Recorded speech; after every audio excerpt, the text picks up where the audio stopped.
Вырваться из замкнутого круга, только духом яро устремившись, разорвать тенета Кали-юги, новый мир огнем священным дышит. Не сдержать огонь, несущий волны, всей земле дающий возрождение, в дерзновенье лишь освобожденье и полет свободной, чистой мысли. Не отнять сокровища, что в сердце, не лишить свободы, вольный ветер сердцем принимать огонь священный, чтобы наполнять пространство светом. Вселенная строится и живет по определенным законам. Она планируется и регулируется иерархией, направляющей ее по пути эволюции. Этот процесс беспрерывен и бесконечен. У каждой ее части своя роль, свой путь. Но все вместе они, как пазлы, складывают в единую картину великого Творца. Бесчисленное количество монад идут своими путями в бескрайних просторах космоса. Часть из них проводит отрезок эволюционного пути в едином пространстве. И такой группе монад под общим названием «человечество» была уготована судьба пройти часть эволюции на планете Земля. За время своего существования Земля вместе с ее жителями проходила разные этапы. Были периоды подъема, были периоды упадка. Точнее, то, что наш ум воспринимает как упадок или разрушение, который являлся необходимым этапом перед началом нового эволюционного витка.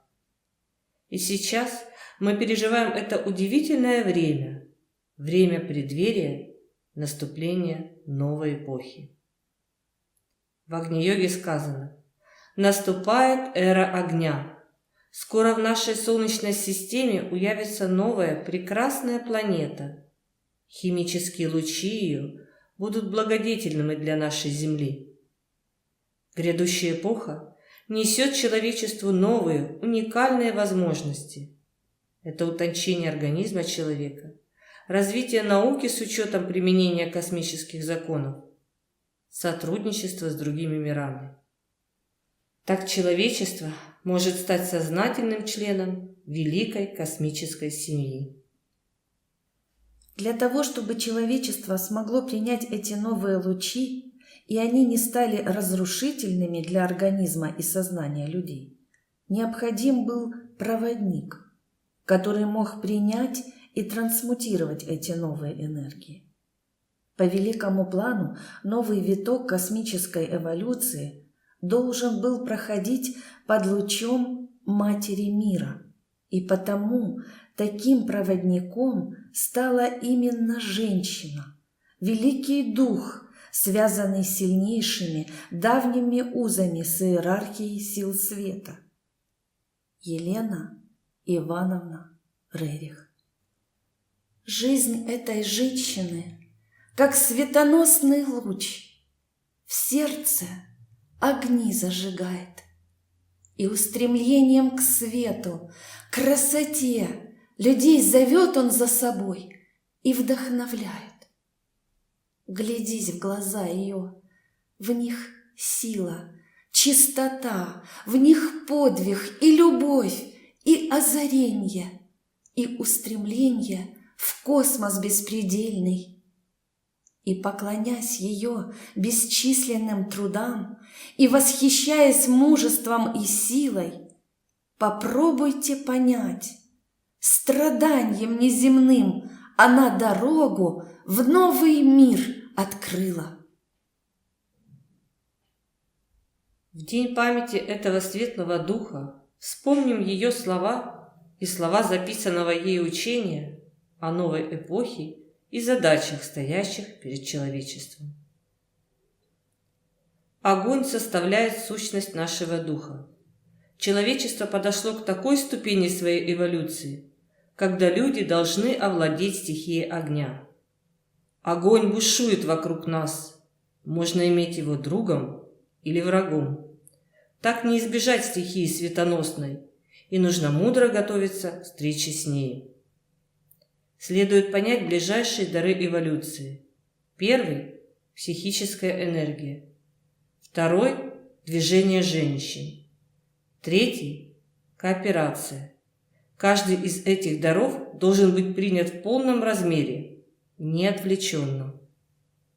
Психическая энергия есть та энергия, которая лежит в основании проявленного мира. Она имеет назначение помочь человечеству среди нерешимых для него проблем. Можно достичь преображения целой жизни лишь допущением осознания всеначальной энергии. Она может быть освободителем или поработителем, как направлена будет. Не нужно для ее направления особых формул, необходимо лишь искреннее устремление. Но эта искренность тоже нелегка, ибо под искренностью люди понимают совершенно различное. Они могут оправдать любое злодеяние искренностью, но где же будет самоотверженность, которая очищает действие? Лишь очищение сознания пошлет психическую энергию в правильном направлении. Психическая энергия есть синтез всех нервных излучений. Способы нагнетения психической энергии очень многообразны.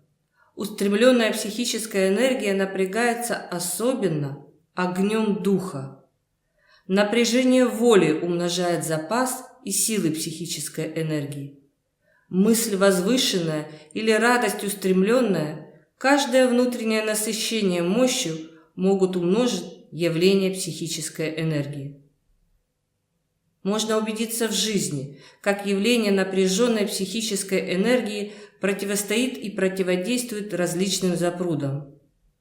Токи психической энергии могут настолько магнетизировать окружающую атмосферу, что именно установится как бы огненный поток вокруг, который разбивает все надвигающиеся злобные энергии. Сознательное напряжение психической энергии бесстрашие есть великий панцирь. Творчество психической энергии беспредельно. В тебе самом есть тот огонь, что мощью выше наделен.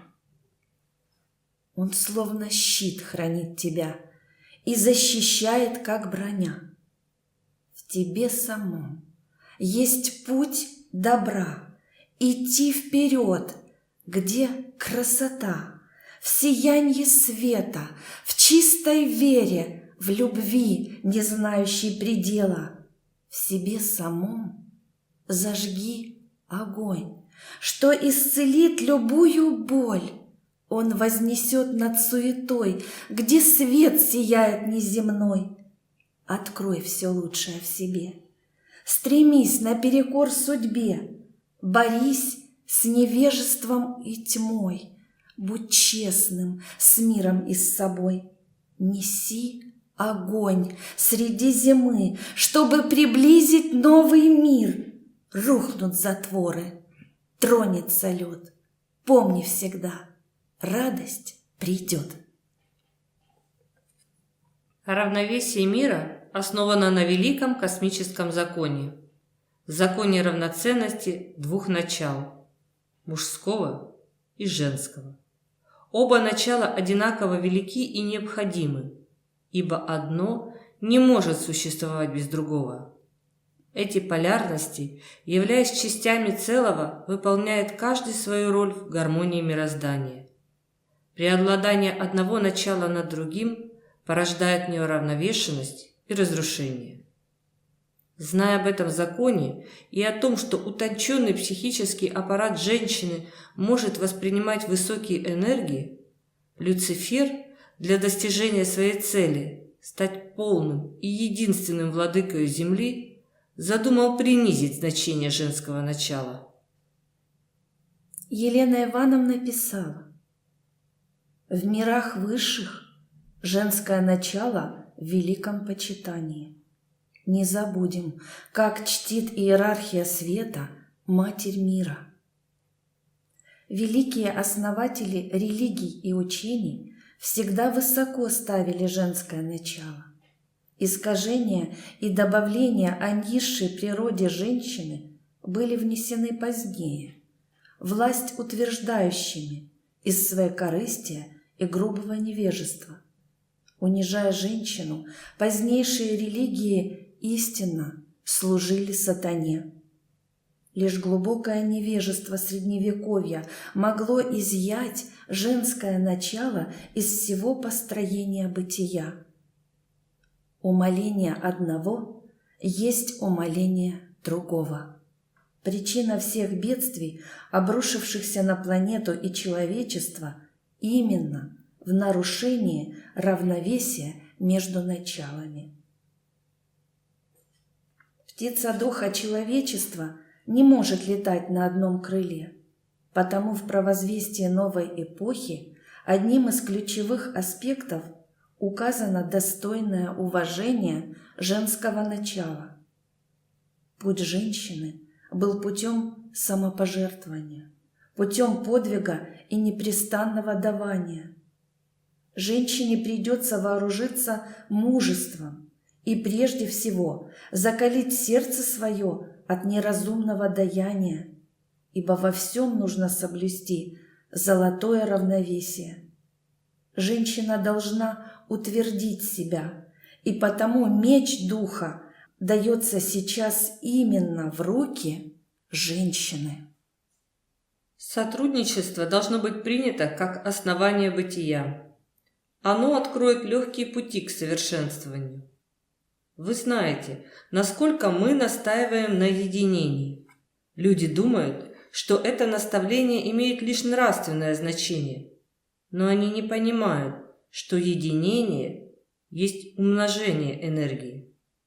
Можно представить, насколько нам легче помогать, когда имеется дружное единение, ведь тогда происходит сбережение энергии. Она направляется в одно место, и такая концентрация дает яркое ее усиление.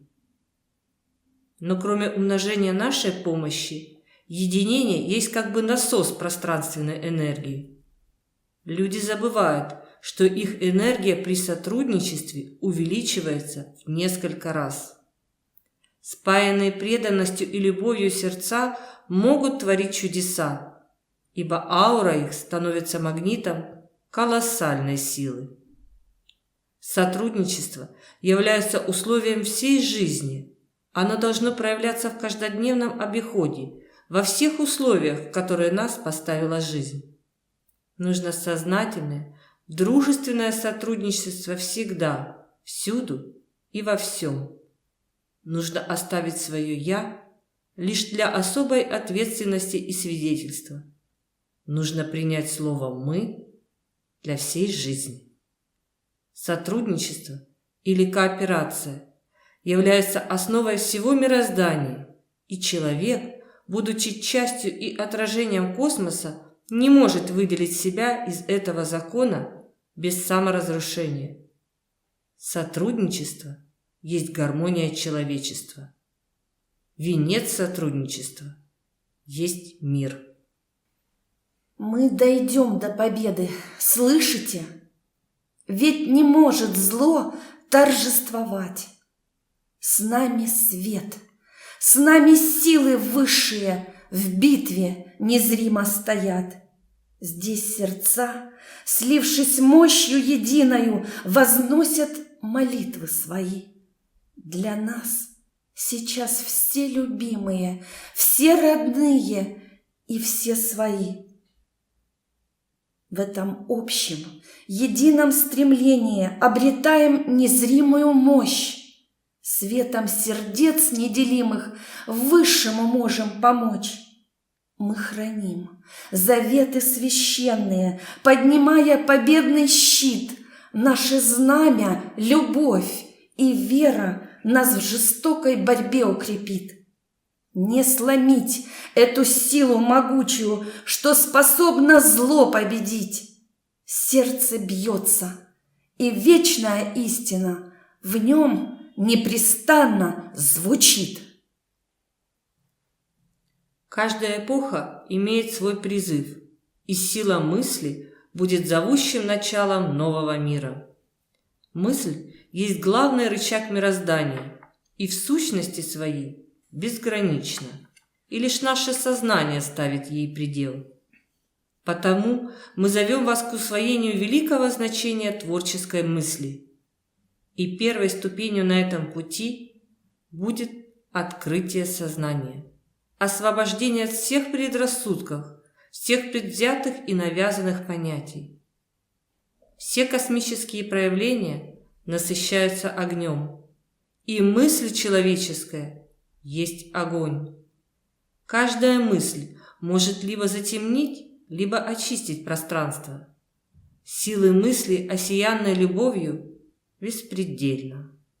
На каждом проявлении можно проследить, как мышление эволюционирует или инволюционирует. Коллективная мысль человечества – связующий высший принцип Земли. Значит, психическое состояние человечества имеет большое влияние на состояние здоровья планеты.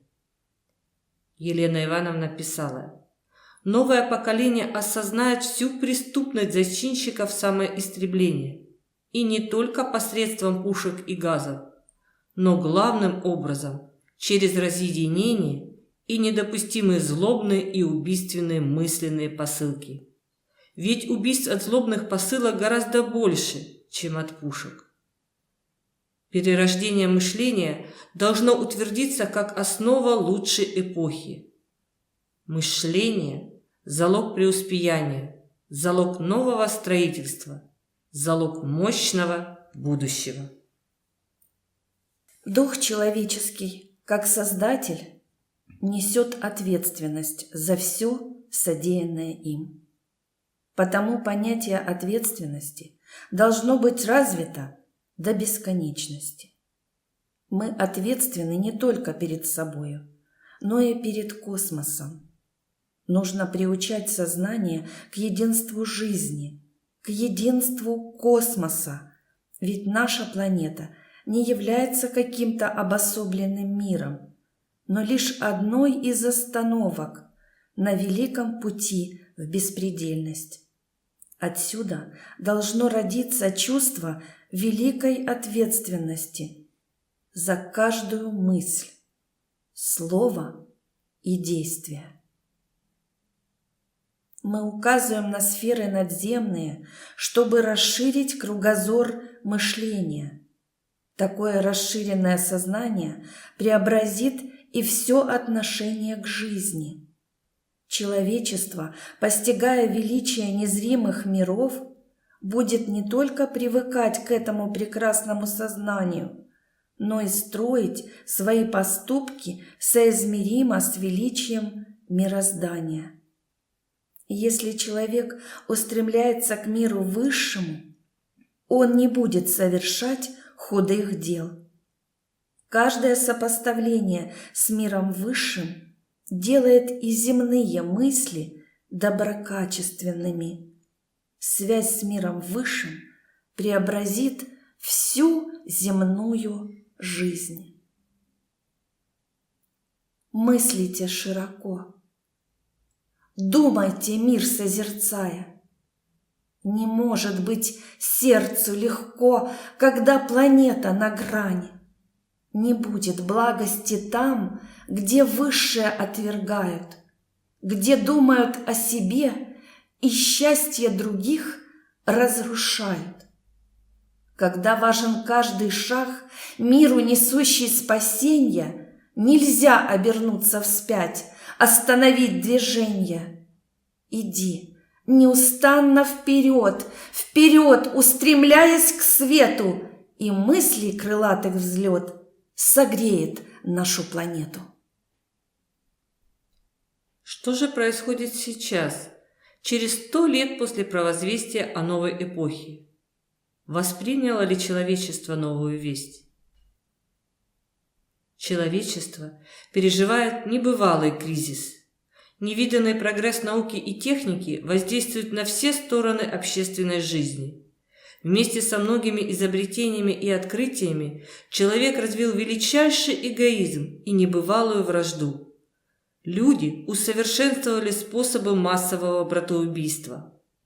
Злоба, недоверие и вражда диктуют международные распри. Человечество вступило в период постоянных войн. Мир обезумел, и это массовое безумие грозит человечеству неисчислимыми бедствиями, приводит к духовному одичанию. Елена Ивановна писала: «Истинно, мы живем среди самых страшных дикарей, ибо они стали цивилизованными. Цивилизация при отсутствии истинного знания и культуры – проклятие мира». Энергия, излучаемая человечеством, нужна для правильного движения планеты. Когда же эта энергия становится отравленной, она ослабляет заградительную сеть и тем нарушает равновесие многих светил. Волны вибраций изменяются, и планета теряет часть самозащиты. Новые химизмы приближаются к больной планете, и невоспринятые вместо благодетельной могут стать разрушительными. Неподвижность сознания, отсутствие устремления к высшим вибрациям и сотрудничество с дальними мирами, своими ужасающими духовным падением человечество создало себе тяжкую карму, которая может привести к небывалой катастрофе. Дух человека может стать взрывателем планеты, ибо космическая справедливость действует не нашими измерениями. Она устраняет то, что уявляет несоответствие с ходом космической эволюции. Грозен Армагеддон, ведь силы тьмы борются за самое существование свое. Князь мира сего направляет свои усилия, чтобы завлечь в свои сети как можно больше сознаний и стремится взорвать планету, чтобы уплыть на обломках, ибо он знает, что в очищенной атмосфере, пронизанной новыми огненными лучами, пребывание его в сфере земной станет невозможным. В этих волнах хаоса затемняется человеческое сознание. Люди в смятении не могут распознать, где логика событий, тем более что логика высшая так резко разнится от логики земной. Явленная битва зовет к распознаванию путей, ведущих к свету и тьме. Человечество неотложно должно принять то спасительное направление, которое ему указано силами света. На помощь планете посылаются течения огненные, и нужно не отринуть руку помощи, а принять духом и сердцем.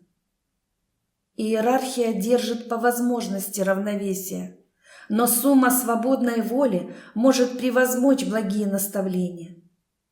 Пора взглянуть поверх торга и обмана, ведь человеческая гибель стоит перед глазами. В Армагеддоне все повинны, и потому никто не может уклониться. Но если произойдет воскресение духа, и сознание человечества освободится от призраков прошлого, преобразится жизнь и устремится к построению нового мира на основе новых знаний. Психическая энергия займет подобающее положение. Женщина войдет как охранительница культуры. Кооперация сделается основанием созидания. Тогда планета может уцелеть и продолжить свою эволюцию. Тьма или свет, разрушение или строительство. Судьба мира в руках человечества. Что же мы можем делать в это тяжкое время, когда вокруг бушует хаос и тьма, чтобы помочь силам света удержать планету от гибели? Елена Ивановна писала: «Истинно, давно возвещенный Армагеддон гремит. Родные, старайтесь выработать в себе ярое спокойствие, повторяя мудрое изречение. И это пройдет». Сомнение и страх – два главных тормоза на духовном продвижении. Перенеситесь сознанием в будущее. И не только в будущее, но пытайтесь уже теперь в земной жизни ощущать вашу жизнь в мире надземном. И все события, все трудные жизненные положения утратят свою остроту, Лишь тяжелые времена рождали героев и гигантов духа. Будем такими гигантами и поддержим всех нуждающихся в успокоении и просветлении. Храните мужество, бережность, доброжелательство. Сроки бурных дней приблизились, но за ними придут и дни радости. Осознание спасительного маяка, иерархии света, среди океана безумия так необходимо, так неотложно. И нужно поставить стремление к высшему, как сущность жизни, и принять священное отношение к этому спасительному устремлению. Все силы, прилежащие свету, именно теперь должны особенно объединиться, и не только в духе, но и активно. В сознательном напряженном устремлении воли можно протянуть космические энергии, которые необходимы для строительства блага. Потому сознание, объединенное с высшей волей, дает ту мощную силу, которая может противостать всем напряжениям тьмы. Будем строить, будем бороться, не страшась ничего и зная о победе сил света. Мир новый грядет, стучится в каждое сердце. Откройте, примите высший сияющий свет. Красотой, как чудесным бальзамом сердца исцелите, и светом тем каждый будет согрет. Помыслом, сердцем, дыханием свет принесите, пусть устремление и радость на крыльях любви вознесут. В битве с хаосом, тьмой, духа меч вознесите. Слышите? Высшие братья на подвиг зовут.